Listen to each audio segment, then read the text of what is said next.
હે ખોટું કોઈનું કરશો તો ચલાવી નહીં લઉં, ખોટું કોઈનું કરશો તો ચલાવી નહીં લઉં, જો વળગું હું તો માતા હવાર પડવાને નહીં દઉં.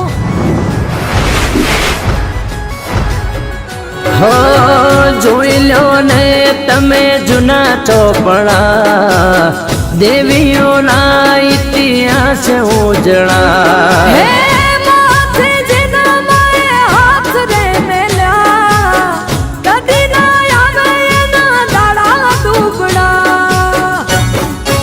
એ હાથમાં લીધા ઘઉં ચોખે ચોખ્ખું કહું, હાથમાં લીધા ઘઉં